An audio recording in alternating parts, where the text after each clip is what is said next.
대한민국 중심 채널 KBS 1라디오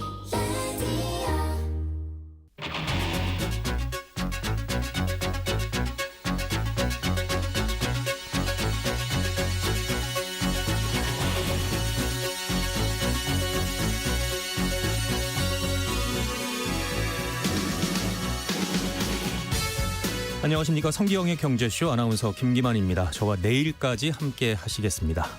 크리스마스 이브입니다. 어느 때보다 따뜻한 크리스마스를 보내고 싶은 때지만 어제 오늘 이어지는 한파로 강추위가 이어지고 있고요. 경기 침체에 기부와 후원의 손길도 예년보다 줄었다고 합니다.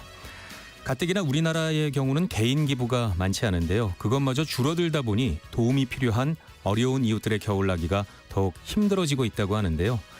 탄핵 정국으로 더욱 소외되고 있는 이웃들의 문제 고민해보고요. 기부를 활성화할 방법은 없는지 알아보겠습니다. 자, 올해가 일주일 남았는데요. 2024년 부동산 시장을 한마디로 표현하면 더욱더 깊어진 서울과 지방의 양극화가 아닐까 싶습니다. 2024년 부동산 시장 정리해보고요. 2025년 부동산 시장에 미칠 변수들 함께 살펴보겠습니다. 이 시간 유튜브로도 함께합니다.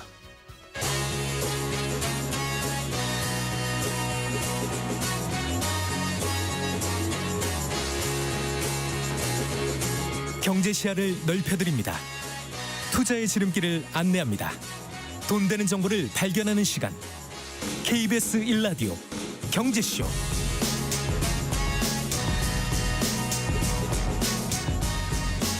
먼저 오늘의 경제 뉴스 정리해드립니다. 경제 뉴스 브리핑 손석구 경제평론가와 함께합니다. 어서 오십시오. 네, 안녕하십니까. 자, 계속 고환율 상태가 이어지고 있고요. 네. 원달러 환율이 오늘까지 사흘째 1,450원대에서 내려오지 않고 있죠. 네, 지금 원달러 환율이 현재 1,458원까지 또 올라갔어요. 또 올랐군요. 네, 지금 야간에 거래되는 여객 시장에서도 원달러 환율이 1,450원대에서 계속 오르고 내리고 이 사이를 왔다 갔다 반복하고 있거든요. 어제 야간 시장 같은 경우는 이제 1,454원을 딱 찍으면서 그때 연고점을 또 갈아치우기도 했는데 지금 1,458원까지 올랐으니까 또 올랐어요. 이 상태면 오늘 잘하면 1,460원까지도 갈 수도 있겠습니다. 지금 기세로 보면요. 그러니까 지금 환율이 떨어지지 않는 게 일단 원화의 하락보다는 지금은 달러가 전반적으로 강세 기조가 꺾이지 않고 있기 때문이다라고 봐야 됩니다. 네. 주요 6개국 대비 달러 가치를 나타내는 달러 인덱스를 보면요. 이게 지난 18일에 108로 올라섰어요. 이게 연고점으로 올라섰다가 107로 잠시 내려갔다가 지금 다시 108대로 올라서면서 달러 강세가 상당히 지금 강하게 나타나고 있다는 것을 보여주고 있습니다. 미국 연준이 일단은 기준금리 인하의 속도 조절을 시사를 하면서 미 국채금리가 치솟고 있거든요. 이런 것들이 전반적으로 달러의 강세를 부추기고 있는 상황이고 이로 인해서 지금 우리나라 원화를 포함해서 아시아 통화 전반이 지금 약세가 굉장히 심화되고 있어요. 예. 우리나라 원화뿐만 아니라 달러 N 환율 같은 거, 일본의 엔화와의 달러 환율은 이달 초만 해도 이게 150엔 초반대에서 움직였다가 현재는 또 157엔대까지 올라간 상황이고요. 지금 달러 위안 환율 같은 경우도 7.20 위안대에서 7.30 위안대로 레벨을 높여서 현재 거래되고 있습니다. 위안화는 지금 통제를 어느 정도 하고 있기 때문에 7.30 위안대로 레벨을 높였다라는 건 어느 정도 위안화 약세를 중국 정부가 용인하고 있다라고 봐야 되고 지금 중국 정부가 여러 경기 부양책을 내놓을 예정이다 내놓고 있음에도 불구하고 시장은 지금 미국과의 장기적인 무역 갈등 이 부분들을 좀 반영을 하면서 약세로 지금 결과를 나타내고 있는 것으로 보이고요. 원화는 국내 정치 상황까지 반영을 하고 있어요. 약세가 더 부채질되고 있고 성장률 저하라든지 또 오늘 뭐 소비 심리도 나왔지만 소비 심리 위축 같은 이런 영향들이 환율의 단기 충격을 더 계속해서 가하고 있거든요. 네. 결론적으로 말씀드리면 지금 원달러 환율이 1,450원 선을 중심으로 위아래로 계속 움직일 것 같아요. 그래서 아마도 계속 당분간은 높은 상태에 머물러 있을 가능성이 높아 보입니다. 예. 이렇게 원달러 환율이 치솟자 은행에서 달러를 직접 환전하는 사람들이 많아지고 있다고요. 네, 이게 정확히는 달러를 원화로 바꾸는 사람들이 지금 많아지고 있다라는 겁니다. 5대 시중은행에서 고객들이 달러화를 원화로 환전한 금액을 보니까 이달 1일부터 20일까지 집계한 겁니다. 2억 1,300만 달러로 집계됐습니다. 일평균 환전액으로 환산하면 1,070만 달러. 월별 일평균 환전액으로는 지난해 8월 이후 1년 4개월 만에 이게 최대치를 기록한 것이고요. 예. 특히 이제 비상계엄 직후인 4일 보니까 일평균 환전액이 2,385만 달러로 급증을 했습니다. 이게 하루 전보다 2배 가까이 급증한 거고요. 지난 6일에는 이제 국회에서 윤석열 대통령 탄핵소추안이 당시에 투표 불성립으로 폐기가 됐었죠. 그 직후인 9일에 환전액이 또 확 뛰었습니다. 2,182만 달러, 2천만 예. 달러를 그때 또 돌파를 했고요. 개인들은 그럼 오를 만큼 좀 올랐다 이렇게 판단을 하는 건가요? 그렇죠. 결국 원달러 환율의 급등했다는 이게 환전 수요로 볼 수 있는 부분이고 예. 단기에 뛰었잖아요. 1,400원에서 1,450원으로 단기에 이렇게 뛰니까 이걸 지금 단기 고점으로 보고 개인들이 가지고 있던 달러를 팔아서 일단은 차익 실현을 해야겠다. 수익을 내겠다. 네. 이런 생각을 좀 갖고 있는 수요가 환전 수요로 나타난 거다라고 볼 수 있겠고 흥미로운 거는 반대로 5대 은행에서 이제 고객이 원화를 달러화로 환전한 금액도 있어요. 이거 같은 경우는 지난 1일부터 20일까지 2억 3,600만 달러. 일평균 환전액으로는 1,180만 달러. 지난 8월 이후 이것도 최대치였습니다. 물론 전체 규모로 보면은 이제 원화를 달러를 원화로 바꾼 환전 수요보다는 규모가 좀 작긴 하지만 이 수요의 일부는 원달러 환율의 앞으로의 추가 상승 이 부분을 기대하고 반대로 달러를 매수하는 그런 수요도 있다라는 것을 보여주는 겁니다. 예. 환율이 이렇게 오르게 되면 외화 부채를 지고 있는 금융기관들은 재무 건전성이 악화가 될 수 있을 텐데요. 네. 한국은행이 영향은 그렇게 크지 않을 것이라는 전망을 내놨다고요. 네, 이게 한국은행이 오늘 발표한 금융안정 보고서에서 나온 거고요. 이걸 보면 국내 은행들의 경우에는 외화 부채도 있지만 외화 자산도 비슷하게 보유하고 있기 때문에 환율 상승이 손익에 미치는 영향이 제한적이다. 이런 분석 결과를 내놓은 겁니다. 네. 그러니까 달러 부채 같은 경우는 환율 상승으로 부채가 평가액이 늘어나죠. 부채 평가액이 늘어나지만 반대로 이제 자산은 예. 환율이 오르면 자산 평가액이 또 늘어나게 되는 거니까 환율 상승으로 인한 손해와 이익이 서로 상쇄가 된다라고 보고 있는 거죠. 또 환율 상승에 취약한 자산, 이른바 위험 가중 자산 비중도 또 환율이 급등했던 때가 2022년 레고랜드 사태 때거든요. 그때와 비교했을 때 이런 위험 가중 자산 비중도 좀 낮아졌다라는 점. 그리고 은행들이 전반적으로 외화 유동성 관리를 되게 보수적으로 하고 있기 때문에 환율 영향이 크지 않다라는 분석을 내놨고 예. 비은행권도 봐야 됩니다. 보험회사를 비롯해서 증권사, 여신금융회사 등에 대해서도 환해지가 된 외화 자산의 비중이 높기 때문에 지금 환율 상승이 재무 건전성에 미치는 부정적인 영향은 대체로 크지 않을 것이다. 이렇게 평가를 내렸습니다. 예. 자, 하지만 자영업자들의 재무 상황은 악화가 되고 있는데요. 네. 신용 상태가 떨어지면서 연체율이 올라가는 악순환이 나타나고 있다고요. 네, 이것도 금융안정 보고서에 나온 건데 이제 9월 말 기준으로 자영업자 대출 잔액을 집계를 해보니까 1,064조 4천억 원. 이게 1년 전과 비교해 1.1% 증가를 한 겁니다. 대출 증가세 자체는 둔화하고 있습니다. 왜냐하면 금리가 워낙 높기 때문에 대출 자체를 받는 것도 부담스럽거든요. 증가세는 둔화하고 있는데 일단 기존에 받아놨던 부채 규모, 절대적인 부채 규모가 여전히 크다라는 점 하나가 있겠고 예. 또 하나 봐야 될 게 연체율입니다. 자영업자의 대출 연체율 평균입니다. 1.70%. 이것도 은행권 대출 전체와 비교하면 상당히 높은 수준이고 올라가고 있는 건가요? 연체율도 올라가고 있는 흐름이고요. 근데 이제 더 심각한 문제는 금리가 상대적으로 더 높은 게 이제 비은행권이잖아요.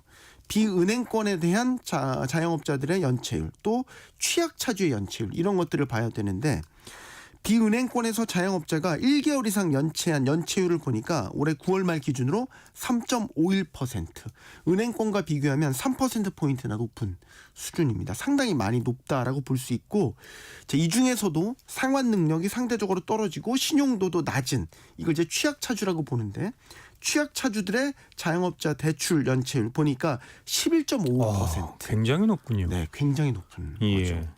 그러니까 자영업자 차주별로 보면 여전히 고소득 뭐 고신용 차주가 큰 비중을 차지하긴 하지만 최근에 들어서 이 흐름을 보면 저소득, 저신용 자영업자 차주가 증가하는 흐름을 보였거든요.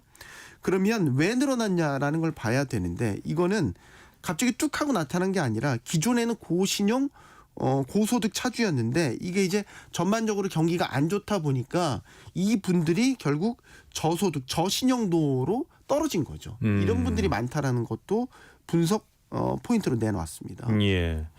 자, 이런 상황에서 우리 경제가 역성장 등의 충격을 받으면 대출 연체 비중이 2배로 늘어날 수 있다는 네. 분석이 나왔다고요? 이건 이제 대출의 구조를 좀 분석을 해본 건데 최근 몇 년 사이 가계부채가 많이 늘었다라는 이야기를 저희가 참 많이 했잖아요. 예.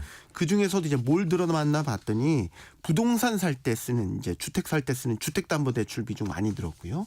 그 중에서도 변동금리가 아니고 고정금리 비중 많이 늘었고요. 또 분할 상환 방식의 대출 비중이 늘었다라는 점이 분석이 됐고 또한 좀 만기가 긴 30년 이상의 주택담보대출 비중도 그중에서 늘었고 또한 연령층으로 보면 60대 이상의 고령층 대출 비중도 커졌다라는 점.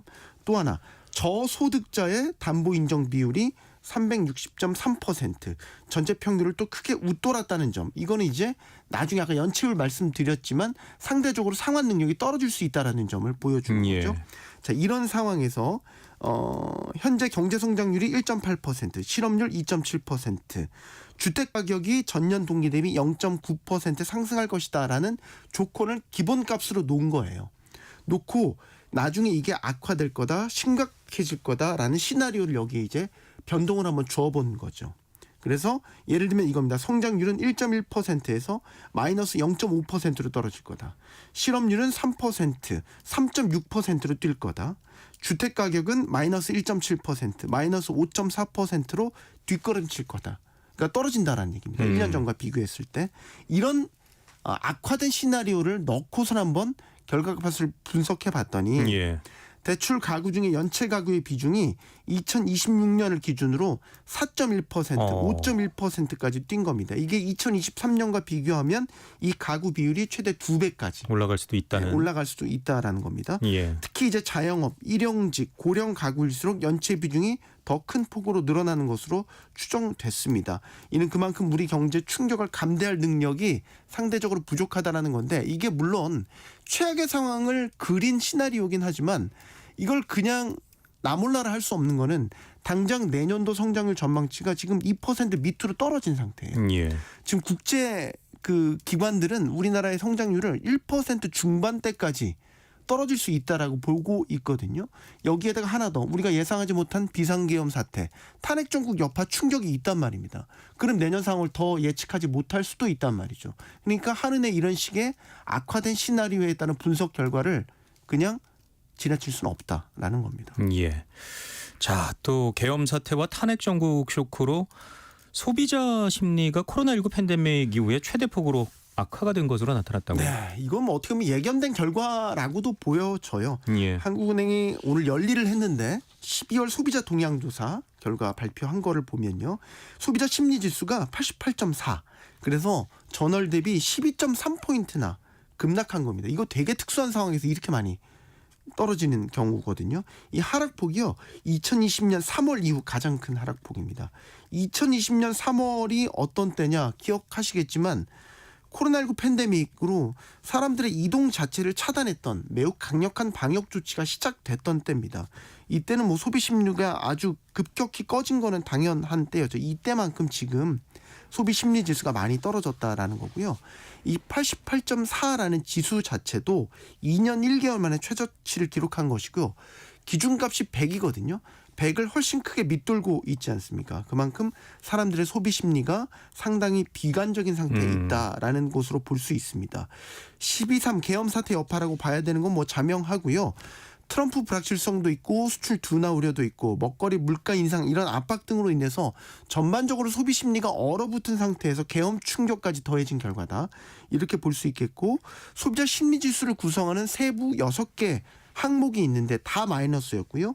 특히 현재 경기 판단에 대한 부분, 향후 경기 전망에 대한 지수가 낙폭이 가장 컸다라는 점도 추가로 말씀드리겠습니다. 예, 뭐 이래저래 안 좋은 상황인데요. 그래도 또 우리 경제가 힘을 내기 위해서는 현재 우리가 어떤 상황인지 정확히 파악하는 게 또 중요할 텐데요. 맞습니다. 우리나라가 공식적으로 초고령 사회에 진입을 했다고요? 네, 이것도 뭐 그렇게 유쾌한 소식은 아닌데 네. 유엔이 이제 고령 사회, 초고령 사회를 분류하는 기준이 있습니다. 65세 이상 인구가 전체 인구에서 차지하는 비율이 7% 이상이면 고령화되는 사회다. 14% 이상이면 고령 사회다. 20% 이상은 이제 초고령 사회다. 이렇게 구분을 하거든요. 행정안전부에 따르면 이제 어제 기준으로 65세 이상 주민등록 인구가 1024만 4,550명. 그래서 전체 주민등록 인구의 딱 20%를 차지했습니다. 예. 그러니까 우리나라는 이제 국제 기준으로 초고령 국가로 공식 진입을 했다라고 볼 수 있겠고요. 이 65세 이상 차지하는 비율이 2008년에 10%를 돌파한 이후에 꾸준히 상승 곡선을 그렸고요. 2019년에 15%를 넘어섰고 이제 올해 1월 들어서 19%로 증가한 데 이어서 이제 20%대까지 진입을 한 겁니다. 명수로 따지면 65세 이상 인구 2008년에 494만 명에서 16년 만에 1000만 명을 넘어서면서 2배 이상 증가를 한 겁니다. 현 상태로 간다라고 치면 앞으로 2035년에 노인 인구 30%를 넘어설 것으로 전망되고요.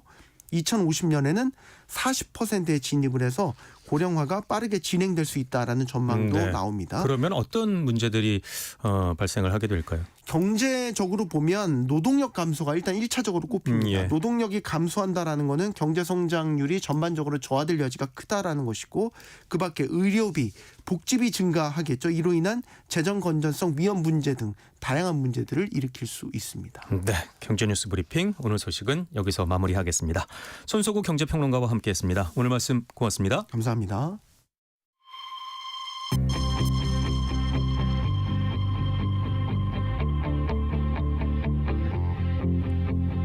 경제 전문가의 원포인트 레슨. 꼭 알아야 할 정보와 이슈를 알기 쉽게 풀어드립니다. 대한민국 경제 고수와 함께 투자의 맥을 짚는 KBS 1라디오 경제쇼. 진행의 성기영 아나운서입니다. 세계 기부 지수라는 것이 있습니다. 영국 자선지원재단 CAF가 매년 발표를 하는데요. 우리나라는 지난 2022년 119나라 중에 88위 하위권에 머물렀고요. 2021년에는 110위로 사실상 꼴찌를 차지했습니다. 한국의 기부 문화 수준은 사실 하위권에 속하는데요. 안타깝게도 올해는 경기 침체에 기부가 더 줄어들고 있는 데다 탄핵 정국으로 어려운 이웃에 대한 관심이 멀어지고 있다고 합니다. 강추위가 이어지고 있는 가운데 이 겨울을 또 어떻게 보낼지 걱정이 앞서는데요. 우리의 기부 문화 돌아보는 시간 갖겠습니다. 이은희 인하대 소비자학과 교수와 함께합니다. 어서 오십시오. 네, 안녕하십니까. 자, 어제 오늘 날씨가 정말 갑자기 추워졌습니다. 올해 기부가 줄어들면서 어려운 이웃들의 생활이 더욱 힘들어졌다는 얘기가 들리는데요. 네네. 어떤가요? 그 연말을 앞둔 그 기부 후원 분위기를 보면요. 이제 예년 같으면 연말 다가오면 이제 기부 물품을 뭐 나르고 또 실어 저게 쟁이고 하느라고 이제 막 복잡한데 올해는 그냥 전반적으로 다 조용한 분위기다 이렇게 볼 수가 있어서요. 예. 또 이 복지시설에 가보면 그 생필품 보관 창고. 그다음에 뭐 식품 보관 창고. 그러니까 예년에는 그냥 이 시기면 꽉꽉 찼었는데 여기저기서 지금 이제 오니까 그렇죠. 예. 지금은 이제 절반도 못 미친다. 이렇게 볼 수가 있겠습니다. 확연히 차이가 나는 건가요? 네네. 예. 특히 이제 개인 후원이 좀 줄어들고 있는데요. 그 시설마다 그 신규 등록한 개인 정기 후원자가 이제 10명도 안 되는 아이고, 그런 경우도 많습니다. 거의 없다고 봐야겠네요. 네, 그렇죠. 그런데 이제 코로나19 지난 뒤부터 이제 더 어렵다. 이렇게 말씀드릴 수가 있는데요.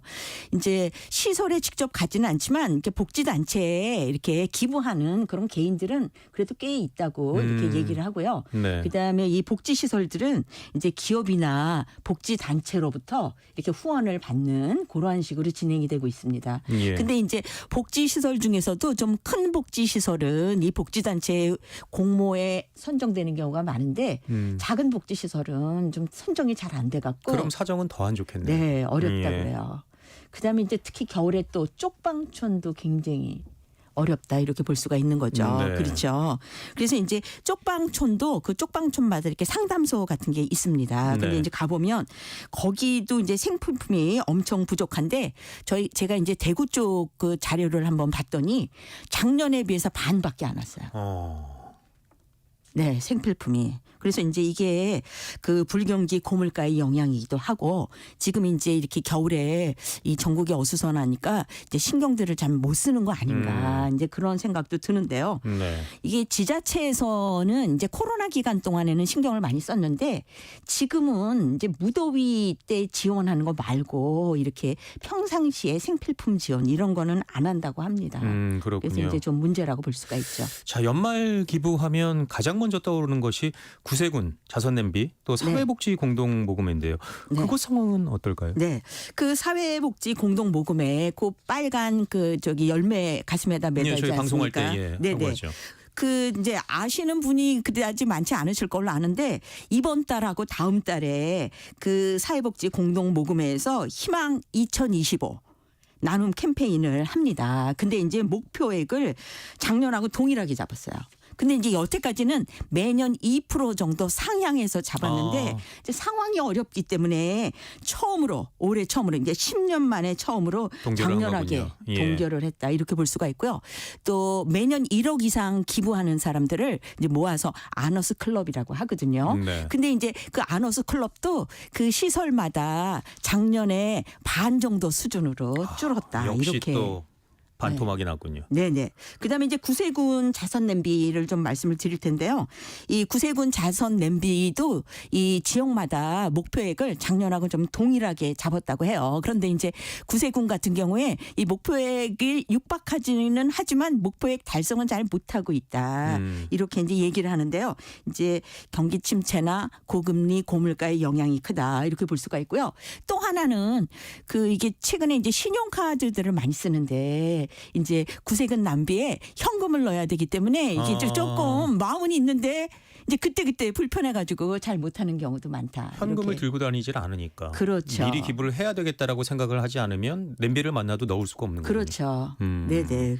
그런데 이제 그 기업체 기부도 이제 구세군 같은 경우는 조금 더딘 상황이다. 왜냐하면 이게 이제 NGO 성격이기 때문에 세제 혜택이 좀 적거든요. 예. 네, 그런 상황입니다.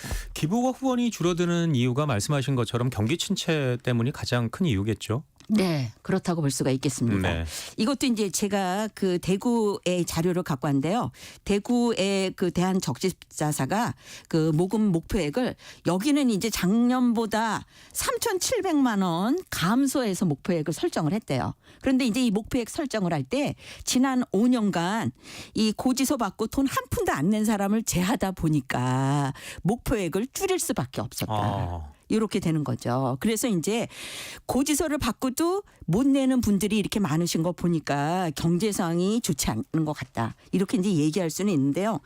근데 이제 먹고 살기 힘들다고 또 모금액이 줄어드는 건 아닌 거를 우리가 또 목격한 경우도 있었어요.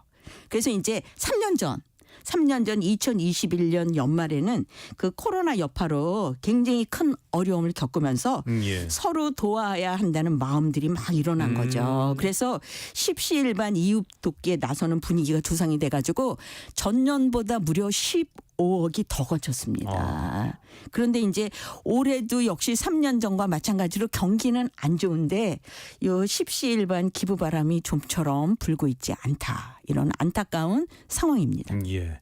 심지어는 연탄 기부도 줄어들고 있다는 소식도 들리던데요. 불황이 네. 이렇게 계속해서 이어지면 아무래도 가장 큰 타격을 받는 건 최빈곤층이겠죠. 그렇죠. 예. 그 연탄 떼는 사람 별로 많지 않잖아요. 네. 그렇죠. 그러니까 이제 연탄을 떼는 사람은 최빈곤층이다 이렇게 볼 수가 있고요. 그래서 이제 우리가 겨울철에 가장 흔하게 볼 수 있는 사회 공헌이 연탄 나르기. 예. 그다음에 이제 김장 맞아요. 담아서 나눠주기 이런 거였거든요. 그런데 이제 올해는 연탄도 제대로 이렇게 기부를 제대로 못하고 있는 상황입니다. 그래서 이제 전국 연탄은행이 후원한 연탄을 보니까 46만 장으로 그 작년 77만 장에 비해서 40%가 감소했습니다. 네. 근데 이제 또 그 연탄 가격도 좀 올랐고요. 또 이제 고지대 같은 경우에는 뭐 배달비를 추가로 받기 때문에 이제 비용이 그만큼 더 많이 드는 거죠. 여러 가지로 상황이 정말 안 좋군요. 네, 안 좋습니다. 그리고 이제 김장도 특히 이제 한부모 가정 이런 데서는 이제 김장 좀 담아달라고 요구들이 많이 있는 모양인데 예. 올해는 이제 기부금이 적어가지고 그런 것도 공급을 잘 못했다 이렇게 얘기할 수가 있고요. 푸드뱅크 역시 이 저소득층하고 관련 있는 그런 후원이거든요. 근데 이제 이 푸드뱅크도 역시 이제 후원이 내년 예산 책정이 안 될까봐 지금 걱정하고 있는 그런 상황입니다. 예. 저희가 방송을 시작하면서 말씀을 드렸지만 우리나라가 다른 나라와 비교를 해보면 기부에 좀 인색한 편이죠. 네, 인색하지 않은 것 같은데 보니까 다른 나라하고 비교하니까 등수가 엄청나게 낮은 걸 볼 수가 있겠습니다. 네. 그래서 아까도 말씀하신 것처럼 세계 기부 지수 2023년에서 보니까 119개국 중 88위예요. 거의 그냥. 거의 뭐 최하위권이죠. 그렇죠. 예. 그런데 이제 GDP 국내 총생산을 보면 우리나라가 전 세계 한 10위 언저리에 해당하지 않습니까? 상위권이고.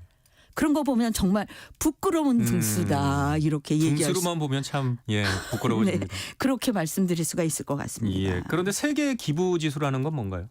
그 민간 기부 활성화의 척도를 보여주는 건데요. 그 영국의 자선 지원 재단이 해마다 세계 기부 지수를 발표합니다. 매년 122여 개국 성인 200만 명 이상을 대상으로 이제 질문을 3가지 하는데요. 이제 어떤 질문이냐면 지난 1년간 자선단체 기부했냐? 그다음에 자원봉사 참여했느냐? 그다음에 낯선 사람에게 도움을 줬느냐? 요거를 이제 질문을 해가지고 요거를 지수화한다 이렇게 볼 수가 있겠습니다. 예. 근데 이제 2022년 그 등수를 보니까 인도네시아가 1위고요. 의외인데요. 네, 2위가 케냐고요. 오. 네, 3위가 미국, 4위가 호주, 5위가 뉴질랜드 이렇습니다. 1, 2위는 저희의 생각과는 조금은 다르군요. 그렇죠. 그러니까 예. 이제 아까 질문하신 것처럼 돈이 있고 잘 산다고 기부 많이 하는 건 아니다. 라는 거를 이 수치가 보여주는 것 같아요. 그래서 예. 사실은 이제 인도네시아는 경제 규모로 보면 우리나라 60% 수준밖에 안 됩니다. 네. 그런데 이제 그 5년 연속 1위라고 그래요. 그러면 이야. 인도네시아 사람들은 왜 이렇게 나눔을 잘하느냐. 이게 이제 약간 종교에서 그 힘이 나온다고 그래요. 그래서 이제 그 이슬람 종교의 5대 의무 중에 하나가 자선의 의무라고 합니다. 종교적인 이유가 또 있군요. 네네. 근데 우리가 생각하기에 우리나라 사람들이 정이 없는 민족은 아니거든요. 네. 예, 아시잖아요. 정 많습니다. 예. 근데 기부 네. 문화는 발달하지 않은 이유가 뭘까요? 그 일단은 기부라는 게 있는 사람이 한다. 돈이 여유가 있어야 한다. 이러한 생각을 가진 게 아닌가. 다시 말하면 가진 자의 전유물이 아닌가라는 인식이 이제 기부를 방해하는 요소도 될 수는 있다. 이렇게 볼 수가 있는데. 부자들이 하는 게 기부다. 네. 아. 그런데 이제 기부는 뭐 돈만 하는 게 아니라 재능도 할 수 있고 자원봉사도 할 수 있고 예. 얼마든지 기부의 방식은 다양하거든요. 낯선 사람에게 도움을 주는 것도 그것도 기부죠. 예. 그렇기 때문에 이제 이 기부를 너무나 뭐가 풍부해야 한다. 그다음에 내가 돈이 많아야 한다. 이런 이제 생각은 안 갖는 게 좋은데요. 사실은 이제 우리나라도 보면 최근에 그 사회봉사 단체에서 소액을 정기 기부하는 사람들이 많이 늘고 있어요. 그래서 바람직한 현상이죠. 그렇죠. 예. 그래서 예를 들어서 뭐 유니세프 기부금 중 개인 기부금이 차지하는 비중이 이제 85%에서 한 90%로 늘어난데요. 매달 2만 원, 3만 원 정기적으로 기부하는 사람들이 그냥 확 늘었다고 얘기를 합니다. 어려운 건 아닌데요. 그렇죠. 예, 월 2, 3만 원 기부가 물론 큰 돈일 수도 있겠지만 월 네. 2, 3만 원 마음만 있으면 충분히 할 수 있는 거죠. 금액이죠. 네네. 예. 그리고 기부가 돈이란 공식도 좀 깨지고 있다는 얘기도 네네. 있던데요. 그 사실은 이제 이 공식이 깨진 계기가 뭐냐.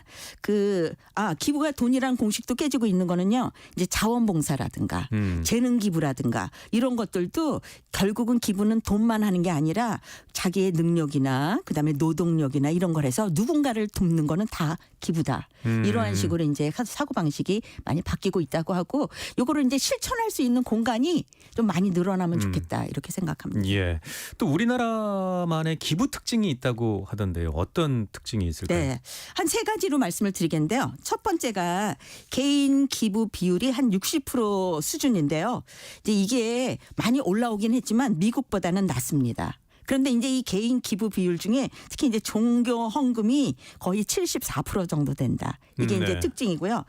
그다음에 이제 기부금이 늘고는 있는데 전체 규모는 이렇게 크다고 보기는 좀 어렵습니다. 그래서 예를 들면 그 국내 생산 GDP가 미국에 비해서 한국은 훨씬 작죠. 그런데 이제 GDP 대비의 비율로 봐도 미국은 2%인데 우리나라 0.8%밖에 안 됩니다. 네. 그리고 이제 세 번째 기부가 생활화되지 않고 연말 연시에 집중되는 경향이 있다. 평소에는 얘기 안 하다가 그렇죠. 연말이 되면. 네네.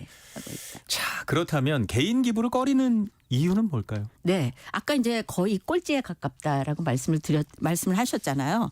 근데 이제 통계청이 지난해 사회조사도 보니까 이제 특히 최근의 경향, 다시 말하면 기부금이 한 2010년부터 이렇게 줄어들기 시작하고 기부하는 사람들 숫자도 좀 줄어들기 시작하는 게 특징이라고 볼 수가 있는데요. 기부하지 않는 이유를 물어봤어요. 그랬더니 1위가 경제적 여유가 없다가 46.5%예요. 예, 역시나. 네, 그다음에 이제 2위가 기부에 관심이 없다가 35.2%예요. 두 개를 합하면 80%입니다. 네. 그러니까 이제 여유가 없어서 나는 기부 못 해요. 그다음에 기부에 관심이 없어요. 이런 사람들이 80%라는 거는 조금 비관적인 비율이다. 저는 그렇게 생각을 합니다. 예. 그리고 네. 또 어떤 이유가 있을까요? 그다음에 이제 기부단체를 신뢰할 수 없다. 이것도 한 10% 정도로 나오고 있습니다. 예. 자, 개인 기부를 늘리기 위해서는 정부의 지원을 좀 확대한다던가 여러 가지로 좀 방안을 좀 모색을 해야 될 것 같은데요. 네네. 어떨까요? 사실은 이제 지금도 정부의 지원을 하고는 있습니다. 그런데 이제 그거가 조금 구체화되고 다양화되고 좀 확대될 필요는 있겠다. 이렇게 볼 수가 있는데요. 지금 하고 있는 걸 잠깐 말씀을 드리면 이 개인 기부자들 같은 경우에 연간 3,000만 원 이하 기부금에 대해서는 15%, 초과분은 25% 비율로 세금을 깎아주고요. 또 기부금에 법정 기부금이라는 게 있고 지정 기부금이라는 게 있습니다. 네. 그래서 법정 기부금은 100% 연말 정산에 소득 공제해 주고요. 네. 지정 기부금은 30% 해줍니다. 그럼 법정 기부금은 어디냐? 국가나 지방자치단체, 그다음에 이재민 구호금품, 사회복지 공동모금회에 기부하시면 100% 연말 정산 공제 받으시고요. 네. 그다음에 이제 사회복지나 문화예술 등의 어떤 공익단체 에 기부하셨으면 30% 연말정산 공제된다. 이렇게 볼 수가 있겠습니다. 예. 이런 부분은 좀 홍보를 좀 많이 하면 좋을 것 같은데요. 네네네. 예. 네. 자, 그리고 기부를 하지 않는 이유에서 잠깐 언급을 해 주셨지만 잊을만 하면 터져 나오는 기부금 단체, 방만한 네. 병역 문제 이제는 좀 없어져야 될 것 같은데 네네. 투명한 기부금 관리도 필수겠죠. 그렇죠. 기부금을 투명하게 관리하시고 그게 이제 관련법과 회계 기준에 따라서 관리하고 있다라는 거를 이제 기부자가 잘 볼 수 있게 홈페이지나 뭐 SNS에 이렇게 공개를 하시는 게 좋겠습니다. 예. 자, 최근에는 다양한 방법으로 기부를 하는 방법이 생겨나고 있는데요. 고향사랑 기부제도 그렇고요. 또 키오스크를 활용하는 방법도 있던데 보다 쉽게 기부를 할 수 있는 방법을 찾아야 될 것 같은데요. 네. 기부도 이제 쉽게 하고 재밌게 해야 될 것 같아요. 예, 재밌게 그리고 하는 이제 것도 중요할 것 같습니다. 네, 재밌게 예. 해야 더 하고 싶은 마음이 막 생기거든요. 네. 그래서 이제 몇 개 단체에서 재밌게 하고 있는 거 잠깐 소개해드릴게요. 이제 구세군 같은 경우에는 이제 자선 냄비에 현찰 넣는 거 말고 QR 코드도 하고 있고요. 그다음에 이제 간편 모금도 하고 있고, 그다음에 휴게소 같은 곳에 키오스크도 설치하고 있다고 합니다. 예. 그다음에 이제 사랑의 열매는 그 팬덤 기부 문화에 맞춰가지고 착한 팬클럽을 활동하고 있고요. 또 반려동물 이름으로 기부하는 착한 펫 프로그램을 하고 있다 그래요. 네. 그다음에 이제 세 번째로는 이 기부 팔찌나 키링을 주는 그런 기부 단체도 많이 있습니다. 그래서 초록우산이라든가 기아대책이라든가 유엔 난민구구 이런 데서는 기부 팔찌나 키링을 주기 때문에 그거 패션용품으로 달고 다니면 개념 소비한다고 남한테 이렇게 자랑도 하시고 패셔너블하게 예쁘기도 하고 그렇습니다. 예, 여러 가지 방법들을 소개를 해 주셨는데 네네. 자, 나눔 기부를 보다 일상화하기 위해서는 무엇이 필요할까요? 기부 문화, 그다음에 기부에 대한 인식 제고가 무엇보다도 중요하다 이렇게 볼 수가 있겠습니다. 그래서 특히 이제 기부를 그냥 단순히 호소하면 안 되고요. 이 어떠한 기부하는 금액을 갖고 어떠한 활동을 하고 있다. 요거를 그 기부하는 사람들한테 알려야 되고요. 구체적으로? 또는 저는 예. 그 기부와 관련된 활동에 기부자를 좀 참여시켜가지고 좀 이렇게 보람을 좀 느끼게 그렇게 기획도 하시면 좋을 것 같다. 이렇게 볼 수가 있고요. 네. 또 기부 방식도 더 다채롭게 할 수도 있습니다. 예를 들면 그 세이브 더 칠드런이라는 곳에서는 모자 뜨기. 본 그래서 적 있어요. 모자를 예. 네, 모자를 떠서 보내면 됩니다. 예. 그래서 이제 그런 식으로 하기도 하고요. 또 이 젊은이들이 좋아하는 굿즈라든가 예. 그다음에 이제 팝업 스토어라든가 이러한 방식으로 기부를 할 수 있는 다양하고 재미있는 방법들을 좀 제공을 하면 좋겠다 이렇게 예. 생각이 듭니다. 말씀을 해 주신 것처럼 기부자와 함께 네. 호흡할 수 있는 다채로운 기부 방식을 좀 고민을 많이 해야 될 것 같은데요. 네네. 자, 오늘 마지막으로 기부 네. 나눔을 위해서 꼭 하고 싶은 말씀 좀 네. 부탁을 드리겠습니다. 그 세계에서 가장 추운 곳이 남극이거든요. 예. 거기에 그 펭귄들은 집도 없이 살아요. 덜덜덜덜 떨면서. 그런데 그 펭귄들은 그 칼바람을 어떻게 헤쳐나가느냐. 자기끼리 살을 비비면서 모여서 덜덜덜덜 추위를 극복을 합니다. 이제 그 어린 펭귄은 가운데 넣어주고요. 또 이제 위치를 또 바꿔가면서 그 칼바람을 이겨내죠. 예. 그래서 이 어려운 사람을 돕는 거는 이 국민 각자가 조금 관심을 가지시고 조금 도우셔야 되고 특히 올해와 같은 경우에는 불경기가 너무 지속됐고 고물가 고금리에 모든 가정이 힘들 건 알지만 주위에 어려운 사람이 있는가 좀 살펴보시고 좀 기부를 하거나 돌보는 그런 마음을 가지시면 좋겠고요. 최근 들어서 개인주의 문화가 너무나 확산이 돼서 이 기부가 줄어드는 경향이 있는데 조금 나누거나 보살피는 마음으로 이렇게 확산되면 좋겠습니다. 네, 남극 펭귄의 지혜 저희가 마음속에 새겨야 할 것 같습니다. 자, 지금까지 이은희 인하대 소비자학과 교수와 함께했습니다. 오늘 말씀 고맙습니다. 네, 감사합니다.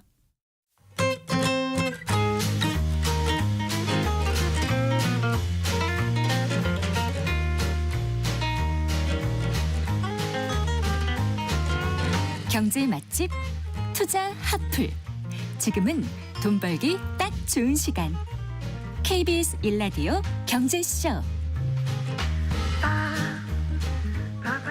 부동산 시장을 한 뼘 깊게 분석해보고 한 발 빠르게 전망해보는 시간입니다. 부동산 투자 분석 우리은행 함영진 부동산 리서치 랩장과 함께하겠습니다. 어서 오십시오. 네, 안녕하세요. 자, 올해가 일주일 정도 남았습니다. 2024년 부동산 시장 상당히 다사다난했던 것 같은데요.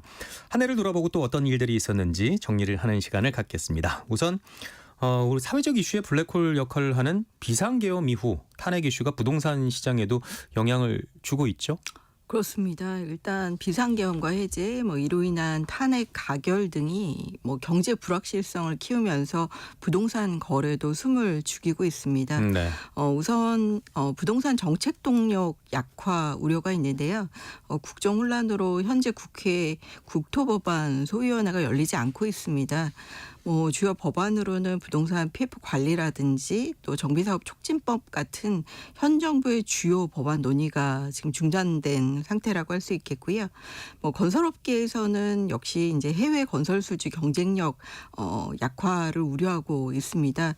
일단 환율 변동이 굉장히 높고 또 발주처의 신뢰 감소, 플랜트나 SOC 원전 같은 해외 건설 수주 경쟁력을 우려하는 목소리가 좀 커지고 있고요. 네.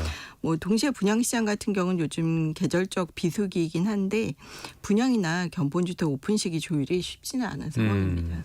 올해는 집값의 양극화도 극심했는데요. 서울 등 수도권 집값은 상승했지만 지방은 여전히 집값이 하락하고 미분양도 많이 쌓여 있다고요. 네, 맞습니다. 예. 그 한국부동산원 아파트 매매 변동률을 보면 이제 서울이 올해 4.45% 오르면서 사실상 가격 상승을 좀 견인했는데요.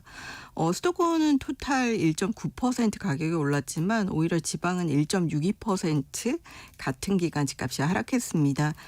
집값이 더 떨어진 지역이 있는데요. 이제 세종시 같은 경우는 6.27% 그리고 대구시는 4.54%로 이제 미분양이 많은 지역에서는 집값 하락세가 지속됐던 한 해였습니다. 예.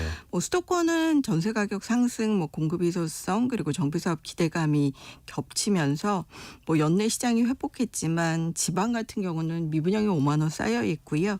공급 과잉 우려라든지 수요 부재 그리고 청약 시장의 위축으로 시장 냉각이 이어지고 있습니다. 그렇군요.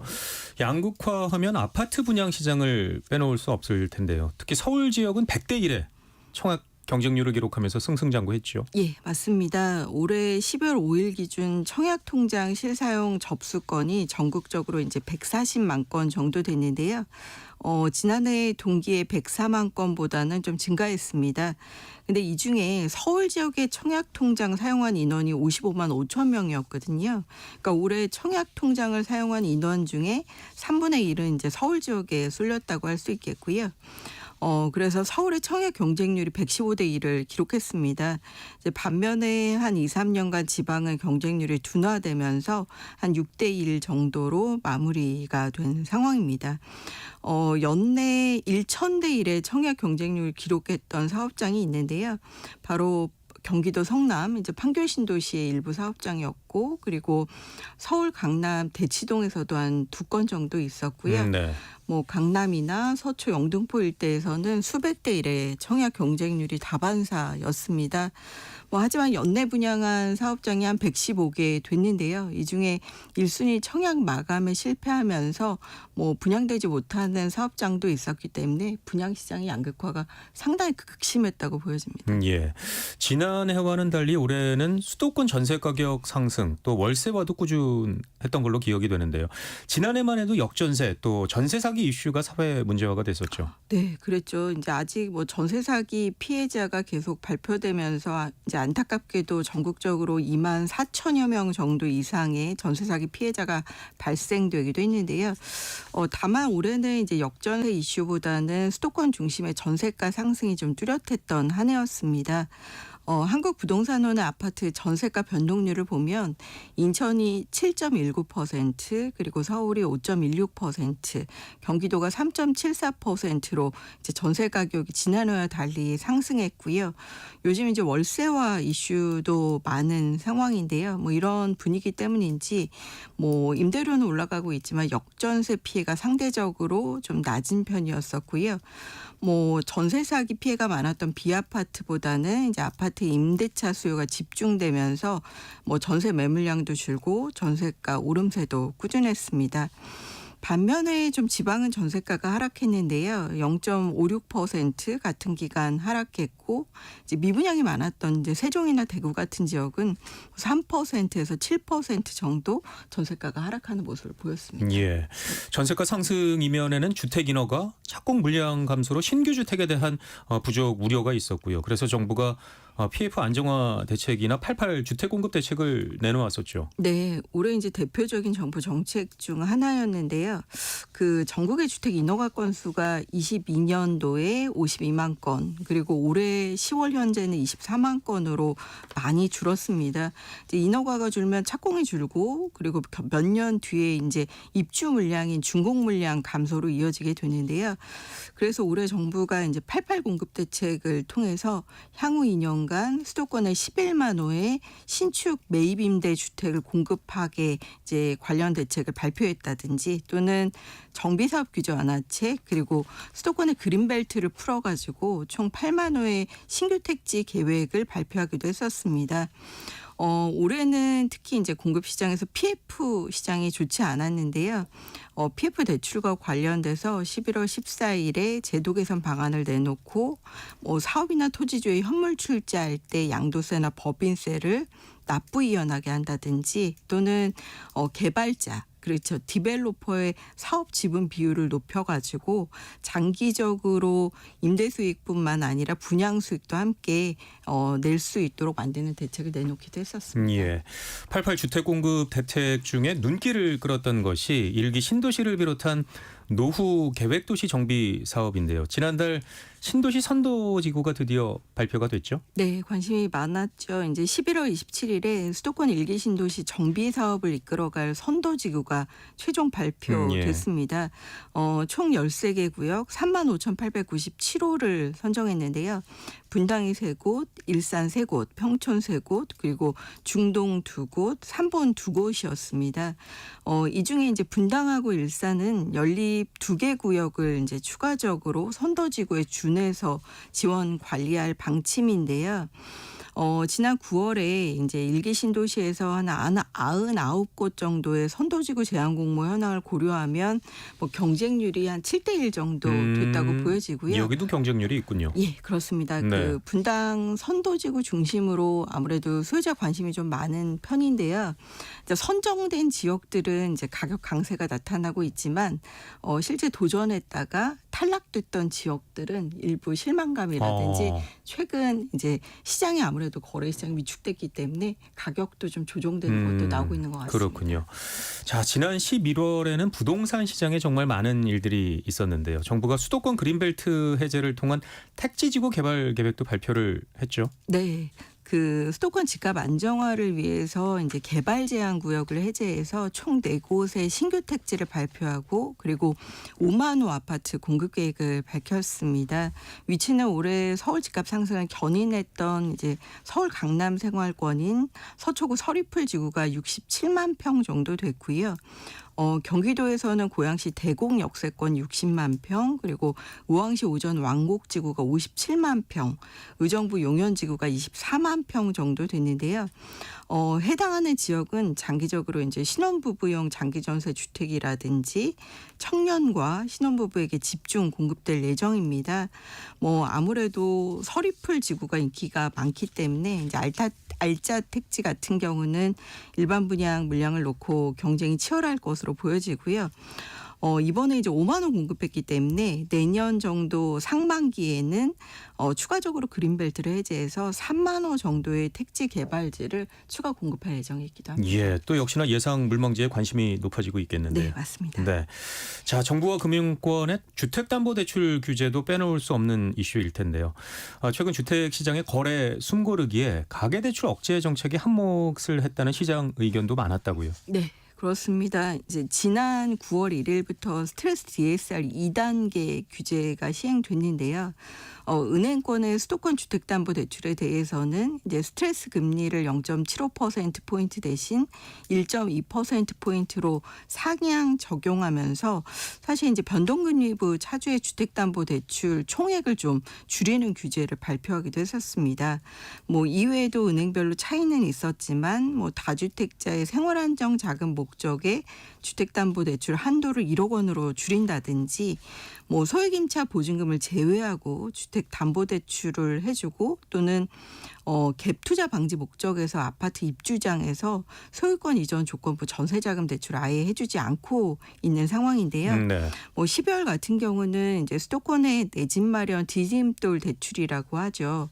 뭐 한 해 20조 정도 대출을 해주고 있는데 여기도 반공제나 뭐 미분양 후치담보 대출 제한이 시행되고 있기 때문에 뭐 여신 규제가 수도권 주택 시장에도 많은 영향을 미치고 있다고 봐야 될 것 같습니다. 그렇군요.